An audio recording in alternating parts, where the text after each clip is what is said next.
Jnananandamayam devam nirmalaspatikakritim adaram sarva vidyanam hayagreevam upasmake.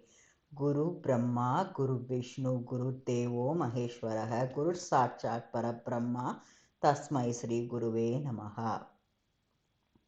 Om Namah Shivaya, Om Namo Narayanaya, Jai Shri Ram. Welcome back to the Clay Studio. Today marks the celebration of Vaikundta Ekadasi.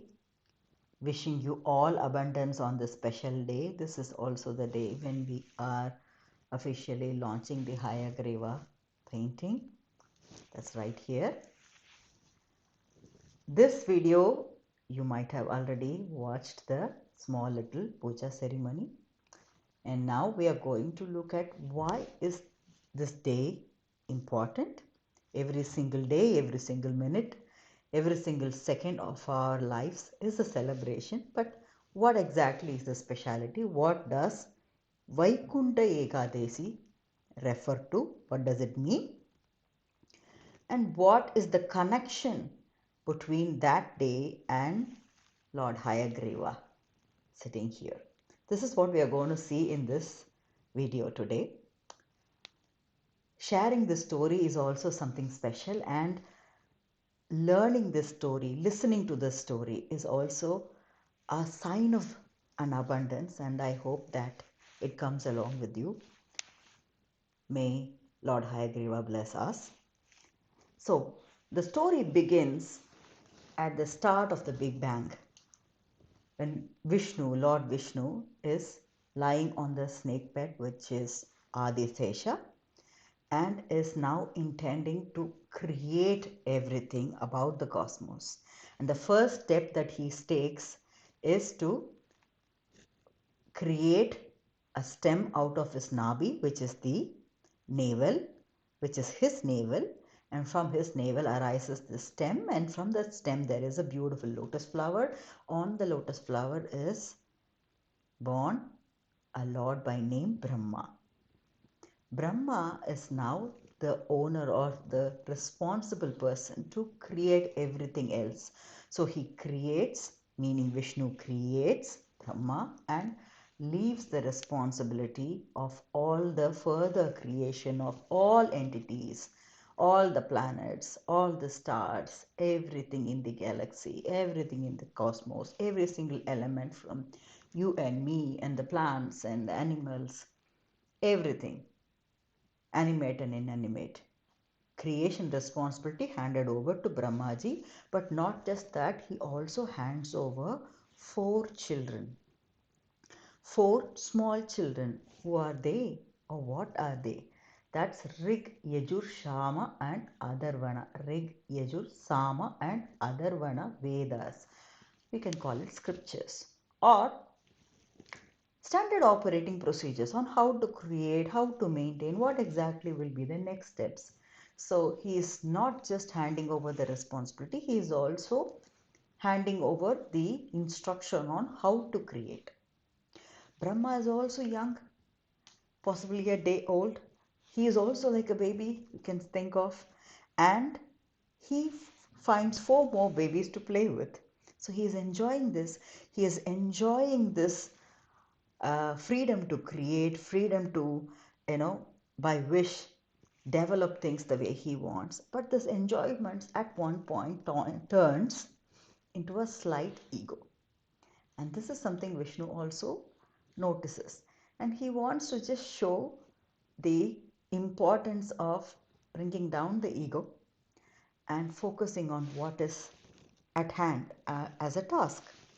So he sees that in the lotus there are small little droplets of water, yeah, dewdrops. The couple of dewdrops, through his vision and through his visualization, he can change it into another being itself. So these 2 dewdrops, according to the wish of Lord Vishnu, turns into demons or rakshasas, you can say. And one's name is Madhu, the other is Kaitabha. These 2 also take their turn into the stem, going through the stem towards the flower where Brahmaji is seated, and gets close to the Satyalogam, or the place where Brahmaji is. Brahma thinks, I have already 4 children to play with and there is 2 more coming. So maybe Lord Vishnu created them also for me to take care of and enjoy more of power. So he allows them to be along with the other 4.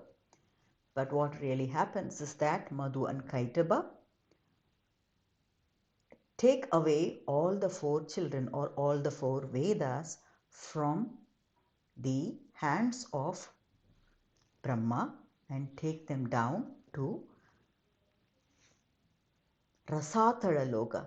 So there are 14 types of logas you can think of, and somewhere in the middle is the earth as we know it, and way beneath is the Rasathala Loka. It's even you can imagine as a cause. It's not even water. It's looking like water, but it is deep and dark in that manner. And if I have to imagine it in terms of the cosmos, I would say the space that is beyond even our perception, that's deep and dark. So that's where these 2 demons end up taking the 4 Vedas. And now Brahmaji, as usual, is getting on with his job of creation, and he figures out that he is unable to create. He doesn't know how to create even a single plant, even a single cell. Why? The knowledge is missing. Rig, Yajur, Sama, Atharvana Vedas are missing. Without that, he cannot create. And now he realizes the importance of knowledge, the importance of intelligence, the importance of wisdom, without which even the creator cannot exist. And now he goes back and requests Vishnu to help and recover all these 4 Vedas, because he doesn't even know where they are, who took them, what exactly happened to them. And this is where Vishnu has to take a new avatar, new form. He is the one that created this play, but he has to also find a solution to this play, end this play. And for that, he needs to act immediately. And for this immediateness, this high prioritization of knowledge, of wisdom over any other, requires a speed and agility of what? Of a horse. Hence, he takes this form of Hayagreeva. Haya is meaning to a horse. Griva is horse. From the Griva refers to the neck. So he is horse faced from his neck and upwards. And that is the form he takes, representing speed, agility, because he is here and now. The action has to happen here and now, immediately. And that's the reason why he takes this form. The form is described in so many ways, in so many scriptures. The best of the best comes from the Mahabharata in the Shanti Parva, Moksha Dharmam, Narayaniyam, verse or Adhyayam 357. And that's exactly where the description of how he appears is given. And with the help of Dr. Venkatesh's Upanyasam, I was also able to understand that a little better, and that's exactly how the painting came up. So just to describe very quickly how he appears, what kind of form he takes. His body is this bluish green hue that you can see with a spatika layer. Spatika you can think of as a crystal. So he is that translucent white, and within that white, it's not pure white, because you can also see that it's a body of Vishnu that is transformed in this avatar. So that is visible. And the next thing that you see is that he is also the source of Vidya. He himself is the one that created all these. Vidya refers to knowledge. He is the one that created all this scriptures, isn't it? So he is taking that shape of the body. And of course, he has the horse face up to the neck and a human body. He has a moon like aura, and hence he sits on the crescent moon as well.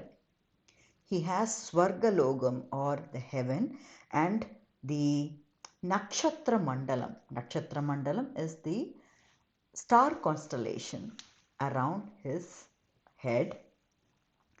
His hair is like sun rays, beautiful, splendid, splendor rays, the warmth as well of the rays. And his ears, one ear is representing the sky, the other ear is representing the Patala Lokam, or you can think of something underneath the earth. And in between these two ears is the center point, the forehead itself, wherein is the Bhulokam or our universe. And his eyebrows, both the eyebrows, are beautifully representing Ganga and Saraswati rivers. His eyes, one has the power of the sun, it's shining like the sun. The other has the coolness, it has the coolness of the moon. His nose is Sandhya Kalam. What is Sandhya Kalam? Sandhya Kalam refers to the evening, a beautiful, purple, pinkish hue. That's his nose. His thoughts is of the Omkaram, the Pranava Mantaram. Om. His tongue has the lightning. His teeth is representing Pitru Devatas or ancestors. His upper lip is representing the Golokam. His lower lip represents the Satyalokam, which is the space where Brahma operates from. His neck is beautifully representing the night sky. This is how he appears. He makes this appearance and goes taking that speed of a horse and agility of the horse. Where does he go? He goes to the Rasadala Lokam, down under. It's in the 14. Can we imagine we are number 7 in the middle as earth, and this is about the 13th lokam. And this is where Madhu and Kaitabha, remember, these two had taken away these children. He goes there and rescues this, immediately rescues the knowledge and destructs or stops Madhu and Kaitabha from operating, which means they also need to be dissolved or finished. But the moment comes when they are about to be killed, they also realize their mistake. But they also realize their mistake is also a cause of his own creation, meaning Vishnu's own creation, who has now taken the form of this horse. So they apologize for whatever they have done, hand over the knowledge, but at the same time, they use this opportunity to request for a moksha, liberation. They request that we did this mistake wantedly, but the want is also coming from you. The action is also coming from you. You directed us towards this. So could you also guide us towards liberation? And not just that, they are not necessarily negative. They asked something more. They asked that every year there must be such a door opened for liberation for every human being. Everybody will get an opportunity. And Hayagreeva promises that. And that is a day. What is that day? It's called Vaikundta Ekadasi.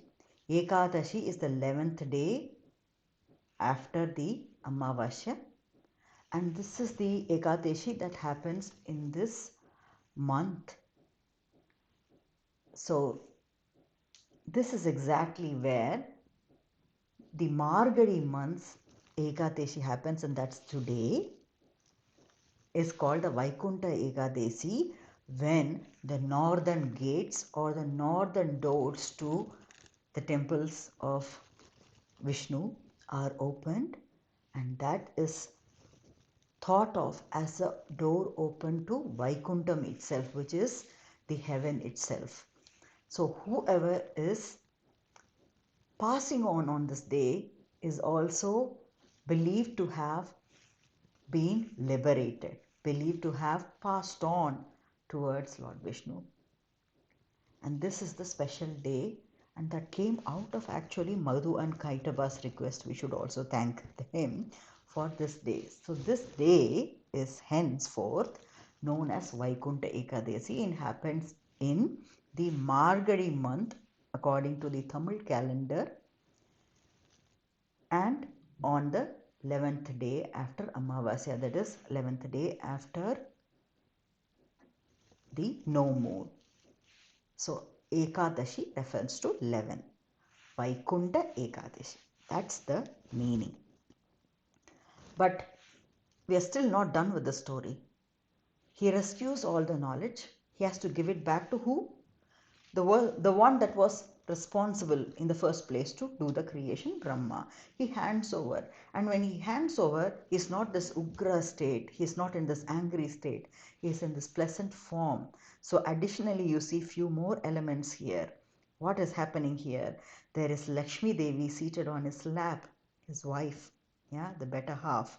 She's totally excited like a child because she's also getting to see her own husband in this beautiful horse face, speed and agility form. She's excited. So she has her hand over his shoulder, happily seated on his lap. And now his right lower hand shows this Vakya Mudra. This Vakya Mudra refers to a beautiful element where he is blessing us.